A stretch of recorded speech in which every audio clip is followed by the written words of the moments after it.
오늘 우리에게 주시는 하나님의 말씀 사도행전 3장 1절부터 10절 말씀입니다. 제가 읽겠습니다. 제9시 기도 시간에 베드로와 요한이 성전에 올라갈새 나면서 못 걷게 된 이를 사람들이 메고 오니 이는 성전에 들어가는 사람들에게 구걸하기 위하여 날마다 미문이라는 성전문에 두는 자라. 그가 베드로와 요한이 성전에 들어가려 함을 보고 구걸하거늘 베드로가 요한과 더불어 주목하여 이르되 우리를 보라 하니 그가 그들에게 무엇을 얻을까 하여 바라보거늘 베드로가 이르되 은과 금은 내게 없거니와 내게 있는 이것을 내게 주노니 나사렛 예수 그리스도의 이름으로 일어나 걸으라 하고 오른손을 잡아 일으키니 발과 발목이 곧 힘을 얻고 뛰어서서 걸으며 그들과 함께 성전으로 들어가면서 걷기도 하고 뛰기도 하며 하나님을 찬송하니 모든 백성이 그 걷는 것과 하나님의 찬송함을 보고 그가 본래 성전 미문에 앉아 구걸하던 사람인 줄 알고 그에게 일어난 일로 인하여 심히 놀랍게 여기며 놀라니라. 아멘. 함께 인사 나눕니다. 보고 싶었습니다. 사랑합니다. 우리는 한 가족입니다. 우리 또 필리핀의 우리 자매님들 다시 또 오셔서 너무 반갑습니다. 우리 원래 오셨던 분들 3분이고 새로운 분 1분 그리고 나머지 분들은 다른 농장으로 가고 또 안 온 분도 있고 그런답니다. 이따 또 소개하도록 하겠습니다. 교회록으로 오늘은 부활절 셋째 주일입니다. 지금 우리 교회의 절기들은 사실 이스라엘 절기에서 유래가 되었다. 이스라엘 절기와 연결되어 있다라고 아는 것이 정확합니다. 부활절 새벽, 주님이 부활한 그 시간은 초실절입니다.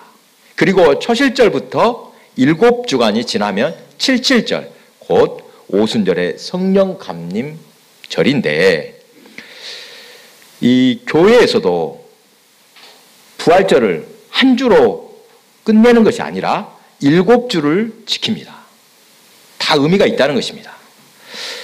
기독교에서 부활이 얼마나 중요한 사건인지 우리는 잘 알고 있습니다. 단순히 몸이 부활한 만이 아닙니다. 영이 살아나는 역사, 죽은 영혼이 다시 살아나 생명으로 옮겨진 사건이 바로 부활 사건입니다. 부활이 있으므로 우리에게는 참 소망이 있습니다. 아무리 죽음의 권세, 마귀의 권세가 강할지라도 결국 하나님께서는 주 예수 그리스도의 부활을 예비해 두셨습니다. 주 예수 그리스도께서 부활의 첫 열매가 되셨듯이 우리도 그 주님을 따라 부활에 참여한다는 소망, 이것이 바로 부활 신앙입니다. 이러한 부활 신앙이 있으니 우리는 어떤 것도 죽음마저도 두렵지 않게 되었음을 믿으시기 바랍니다. 오늘 본문의 말씀은 여러분이 잘 알고 있는 이야기일 것입니다. 복음성가 중에 은과 금 나 없어도 이 찬송 들어보셨습니까? 복음성가? 제가 가사는 아는데 노래를 잘 못해서 은과 금과 은 나 없어도 내게 있는 것 내게 주니 곧 나사렛 예수의 이름으로 일어나 걸으라. 그는 걸었네, 뛰었네, 찬양했네. 이거 들어보셨죠? 그는 걸었네, 뛰었네, 찬양했네. 곧 나사렛 예수의 이름으로 일어나 걸으라. 이 찬양입니다. 오늘 본문에 성전 문에 앉아서 구걸하던 사람이 구원받은 사건을 기록하고 있습니다. 구걸해서 먹고 사는 인생, 구걸 그 자체로도 가련한데 그는 나면서부터 걷지 못했다고 합니다. 사도행전 4장 22절에서는 그의 나이가 40쯤 되었다고 하는데 그 오랜 세월을 아무 희망도 없이 살았을 것입니다. 당시 유대인들은 불구의 몸, 이것은 하늘의 형벌로 여겼습니다.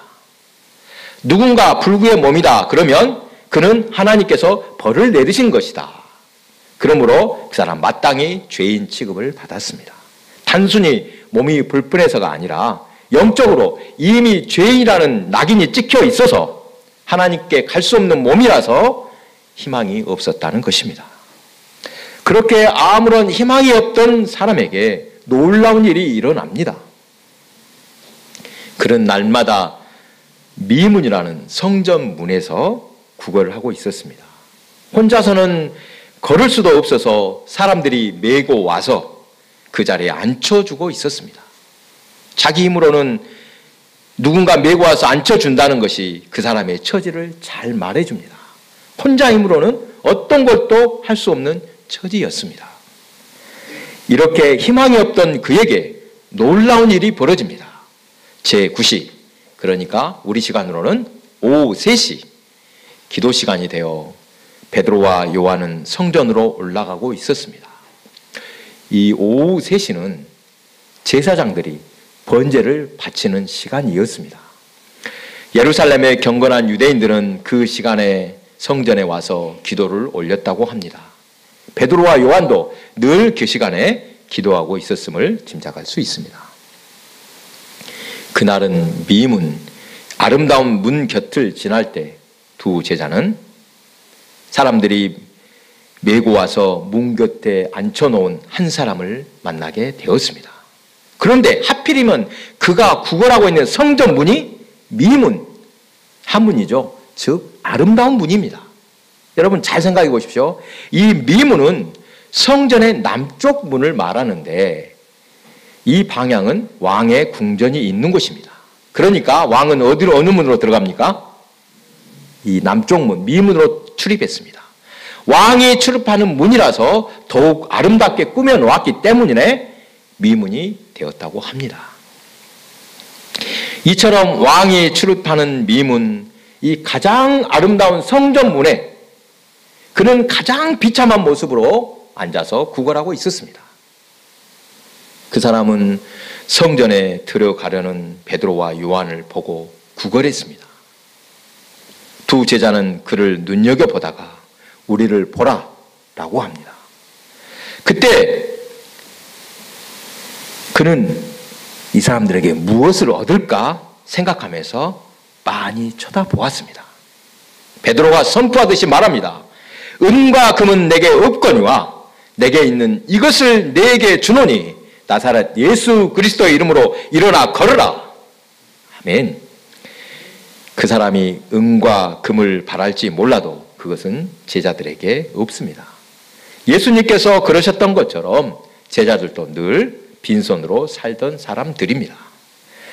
이때 베드로의 말을 잘 들어보십시오. 없는 것과 있는 것을 분명하게 나누어서 말하고 있습니다.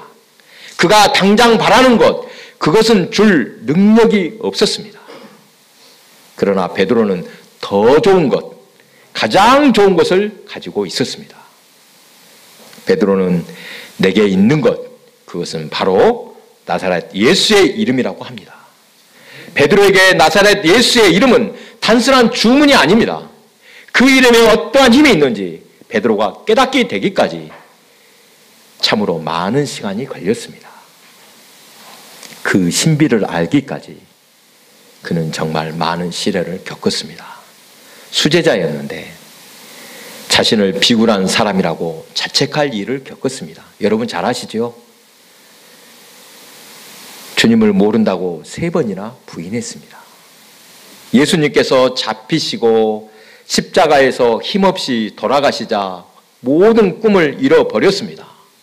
소망이 없어지자 그는 고향으로 내려가서 전에 하던 고기 잡는 일이나 해야겠다 이렇게 주저앉아 버렸습니다. 부활의 주님께서는 그런 그들을 책망하지 않으시고 받아주시며 새로운 소명을 주셨습니다. 요한의 아들 시몬아, 내가 나를 사랑하느냐? 이렇게 3번 물으신 후에 내 양을 치라, 내 양을 먹이라 소명을 주셨습니다. 신앙생활을 하다가 한 번쯤 방황해 보신 적 있었을 것입니다. 저도 그런 적이 있습니다. 목회자로 부르신 것은 분명한 소명, 흔들리지 않는 소명이라고 믿고 살았는데 부끄럽게도 그것을 감당하기 힘들다고 벗어나고 싶어서 방황하던 때가 있었습니다. 제 스스로 자책한 것입니다. 야, 나라는 사람은 자질도 능력도 안 된다. 이렇게 자포자기하며 크게 방황하던 때였습니다. 제 고향 친구, 아주 친한 친구 중에 석공 일을 하는 친구가 있습니다. 지금도 그 친구는 그 일을 하고 있습니다. 어떤 일이냐면 여러분 보셨을 것입니다. 대리석이나 이 화강암 같은 거, 이 돌을 붙이는 일, 이런 시공을 하고 있습니다. 제가 하도 막막해서 그 친구에게 말했더니 아무 생각 말고 여기 와서 일이나 한번 해보라고 했습니다. 한 일주일을 일하다가 깨닫게 되었습니다. 하나님께서 주신 소명, 나같이 부족한 사람이라도 부르신 것은 귀하신 뜻이 있을 것이다. 분명 응답을 받고 목회를 시작했습니다. 그런데 그 길이 어렵다고 중간에 곁길로 벗어나면 하나님이 가만두실까? 이런 생각에 겁이 났습니다. 사실 두려워졌습니다. 그러면서 신학교에 입학할 때 주셨던 말씀, 네가 나를 사랑하느냐? 내 양을 먹이라. 이 말씀이 다시 떠오르며 목이 메어왔습니다. 가슴속에서 뭔가 울컥한 것이 올라왔습니다. 그래서 기도했습니다. 아버지, 다시는 곁길로 가지 않고 주신 사명 잘 감당하겠습니다. 나를 불쌍히 여기소서, 나를 도와주옵소서. 그런 일이 있은 후에 친구에게 이렇게 말했습니다. 내가 아무래도 안 되겠다. 그냥 돌아가야 되겠다고 했더니 정말 잘 생각했다고 합니다. 친구가 하는 말이 처음부터 따끔히 말해주려고 했으나 직접 겪어보라고 그냥 놔두었다라고 합니다. 다시 돌아올 때 마음가짐이 새로워졌습니다. 전에는 내 입맛 따라 그렇게 행동했다면 그 이후로는 철저히 하나님께서 원하는 것이 무엇일까? 이것을 먼저 생각하게 되었습니다. 목회 현장, 교회가 좋고 나쁜 것은 없습니다. 이것이 맞습니다. 그것은 별로 중요하지 않습니다. 하나님께서 보내주신 곳, 주신 사명의 자리가 가장 좋은 것이요 내게 필요한 것이라는 깨달음이 왔습니다. 이 본문의 베드로와 비교할 정도는 아니겠지만 조금은 비슷한 마음이었을 것 같습니다. 다시 돌아와 사명을 감당하는 베드로의 그 모습이 아름답게 보입니다. 내게 있는 이것을 내게 주노니, 이 말 속에 베드로의 마음이 담겨 있는 듯 합니다. 이제 베드로에게 부활의 주님이 그가 가진 모든 것이 되었습니다. 나사렛 예수 그리스도의 이름이 그의 운명이 된 것입니다. 주님과 온전히 하나가 되었습니다. 그렇기에 예수 그리스도의 이름을 내게 있는 것이라고 말합니다. 본문에는 없지만 제가 이렇게 생각해 보았습니다. 베드로는 단순히 내게 있는 것이라고 하지 않고 내게 있는 모든 것, 가장 귀한 것이라고 말했을 것 같습니다. 이 사건 이후 사도행전 4장을 보면 그 유명한 베드로의 설교가 나옵니다. 사람들이 잊어버리고 이미 끝났다고 여기는 그 이름, 예수의 이름에 생명과 능력이 있음을 보여주었습니다. 그의 설교는 정말 힘이 있습니다. 다른 이로서는 구원을 받을 수 없나니 천하 사람 중에 구원을 얻을 만한 다른 이름을 우리에게 주신 일이 없음이라. 오늘 본문 말씀은 나면서부터 걷지 못하던 사람이 일어나 걷게 된 것을 가장 중요한 사건이라 할 것입니다. 그렇죠. 오랜 세월 걷지 못하던 사람이 예수의 이름으로 걷게 되었습니다. 우리 자신이 이런 기적을 체험했다고 상상해 보십시오. 평생에 그 순간을 잊지 못할 것입니다. 그런데 더 중요한 사실을 바라보아야 합니다. 여러분 8절을 보십시오. 뛰어서서 걸으며 그들과 함께 성전으로 들어가면서 걷기도 하고 뛰기도 하며 하나님을 찬송하니. 할렐루야. 성전 안으로 들어가고 싶어도 못 들어가고 성전 문에 앉아 구걸하던 그에게 한 가지 소망은 무엇이었겠습니까? 은과 금을 많이 얻는 것이 이것이었겠습니까? 그것은 아닐 것입니다. 물론 일어나 걷는 육신의 소망도 중요합니다. 하지만 더 중요한 것은 성전에 들어가 하나님께 온전한 예배를 드리는 것, 이것이 가장 큰 소망이었을 것입니다. 인생의 가장 큰 보람, 이스라엘 백성에게 인생의 가장 큰 보람은 성전에 올라가 하나님을 예배하는 것이었습니다. 우리도 마찬가지로 예배드리는 순간이야말로 가장 소중하고 복된 시간임을 믿으시기 바랍니다. 인생의 목적, 하나님이 우리를 창조하신 목적은 찬송을 받으시기 위함입니다. 이사야 43장 7절, 내 이름으로 불려지는 모든 자, 곧 내가 내 영광을 위하여 창조한 자를 오게 하라. 그를 내가 지었고 그를 내가 만들었느니라. 21절에는 이 백성은 내가 나를 위하여 지었나니 나를 찬송하게 하려 함이니라. 또한 여호와의 집에 거하는 것이 가장 복되다고 고백합니다. 시편 84편 10절입니다. 주의 궁정에서의 한날이 다른 곳에서의 첫날보다 나은즉 악인의 장막에 사는 것보다 내 하나님의 성전 문지기로 있는 것이 좋사오니. 또 여러분이 잘 아시는 내 평생의 선하심과 인자하심이 반드시 나를 따르느니 내가 여호와의 집에 영원히 살리로라. 성전에 올라가는 길, 여호와의 집에 거할 것을 생각할 때마다 이스라엘 백성들은 가슴이 벅차 올랐던 것입니다. 여호와의 집에 영원히 거하는 것, 그것이 바로 인생의 끝까지 구해야 할 일이었기 때문입니다. 평생에 바라봐야 할 것은 여호와의 집입니다. 예수 믿고 교회에 출석하는 것, 그저 그런 세상 일과는 비교할 수조차 없습니다. 여러분, 교회를 그렇게 여기면 절대 안 됩니다. 세상의 모임 정도 이렇게 여기서는 안 됩니다. 세상의 모임이나 단체와 교회가 다른 것, 바로 예배 드리는 것입니다. 세상 사람들도 자기들끼리 자주 만나고 우리보다 더 친밀하게 지내는 것을 봅니다. 제가 아는 어떤 사람은 매주일 이 산악회원들과 만나서 함께 등산도 하고 즐거운 시간을 보낸다고 합니다. 언제 한번 만났더니 자기는 그 시간이 일주일 중에서 가장 행복하다가 이렇게 말을 합니다. 여러분, 교회는 세상과 분명히 다릅니다. 교회가 존재하는 목적이 분명합니다. 하나님께서 우리를 지으신 목적, 찬양 받으시기 위함입니다. 즉 예배자를 찾으신다는 것입니다.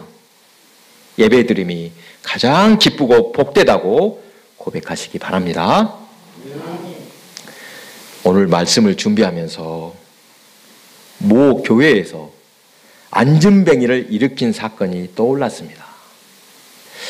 대도시에 수천 명이 모이는 대형 교회에서 있었던 일입니다.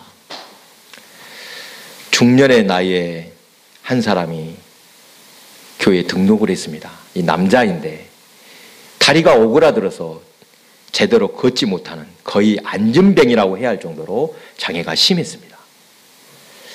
집도 가난해서 교인들이 서로 반찬도 갖다 주고 어려운 일이 있으면 많이 도와주었습니다. 그렇게 몇 년을 지내던 어느 날 교회에서 부흥회를 열게 되었습니다. 그 교회 담임 목사님, 신유 연사, 즉 치유의 은사가 있어서 대규모로 부흥 집회를 열었던 것입니다. 며칠 부흥회를 하는 동안 그 앞에서 말한 다리가 불편한 분도 참석했습니다. 부흥회 도중 목사님이 그를 불러냈습니다. 옆에 사람들이 도와주어서 앞에 나가자 목사님이 뜨겁게 안수기도를 해주셨습니다. 그때 놀라운 일이 일어났습니다. 그 사람이 자리에서 벌떡 일어선 것입니다. 온 교우들이 할렐루야를 외쳤습니다. 그 일이 소문이 나서 그 교회는 순식간에 유명해졌습니다. 많은 사람들이 몰려들었습니다. 주변에 다른 교인들까지, 다른 교회들이 전부 흡수할 정도로 많은 수가 몰리게 되었습니다. 좋은 일입니까? 그런데 여러분, 죄송합니다. 이 이야기는 실제 사건이지만 결과는 너무도 어처구니 없습니다. 뒷이야기가 있다는 것입니다. 이 불구의 몸으로 등록한 남자는 원래 정상이었습니다. 그런데 그동안 불구자인 것처럼 연기를 해왔다는 것이 밝혀졌습니다. 세상에 이런 일도 있습니까? 저에게 여러 가지 은사, 능력이 없어서 때로는 섭섭합니다만, 야, 나도 능력이 있으면 얼마나 좋을까. 그런데 만약 많은 은사가 저에게 있다면 저는 어떤 모습을 보일까? 이것을 생각하니 두려운 마음이 생겼습니다. 무슨 말입니까? 오늘 베드로처럼 예수 그리스도의 이름으로 선포하여 기적이 일어날 때 모든 것은 주님이 하신 일이라며 겸손할 수 있을까? 처음에는 은혜롭게 은사를 사용합니다만 나중에 보면 거의 모두 이상하게 변해서 아주 변질됩니다. 결국 교주가 되고 이단에 빠지는 일을 흔히 볼 수 있습니다. 여러분, 그런 일 많지요. 안진뱅이가 일어나야만 믿으시겠습니까? 기적이 아니더라도 우리는 하나님의 사랑과 은혜를 늘 체험하며 살고 있음을 믿으시기 바랍니다. 그 소소한 은혜를 발견하시기 바랍니다. 사람에게 능력이 있는 것이 아닙니다. 나사렛 예수 그리스도 그 이름에 능력이 있음을 믿으시기 바랍니다. 베드로가 한 일입니까? 예수께서 그를 일으켜 세우신 줄 믿으시기 바랍니다. 베드로가 그의 손을 잡아 일으킬 때 그의 손을 우리 주님께서 잡아 주신 것입니다. 오직 주님께만 영광을 드려야 합니다. 걷지 못하던 사람이 일어나 걷게 되었을 때 그 사람은 무엇보다 있습니까? 여러분 같으면 어떻겠습니까? 40살이 넘도록 걷지도 못하고 남이 떠매달아주고 그렇게 성전문에 앉아서 구걸이나 하고 있었는데 하루아침에 고쳤습니다. 누구부터 찾아가겠습니까? 한시라도 빨리 집에 가서 가족들에게 알리고 싶을 것 같은데 그는 베드로와 요한을 따라 성전에 들어갔습니다. 그것이 가장 소중한 일이기 때문입니다. 여호와의 집에 들어가는 것, 성전에 들어가는 것, 그동안 가장 하고 싶었던 일이었다는 것입니다. 사랑하는 교회 여러분, 그동안 성전에 들어가지 못하고 그 문 앞에 앉아 있었던 것은 아니었는지 돌아보기를 원합니다. 그리고 이제는 일어나 걷고 뛰며 성전 안으로 들어가 하나님을 찬양하는 성도가 되기를 바랍니다. 은과 금이 아니라 예수 그리스도 그 이름에서 능력을 얻으시기 바랍니다. 여호와의 집, 저 천국을 소망하며 그것을 가장 큰 복으로 여기며 평생을 사시기 바랍니다. 기도하겠습니다. 은혜가 풍성하신 아버지 하나님 감사합니다. 우리는 이 땅을 살면서 영적으로 안진뱅이인데 그것을 깨닫지 못하고 있습니까? 성전 안으로 들어가지도 못하고 성전 문 앞에 앉아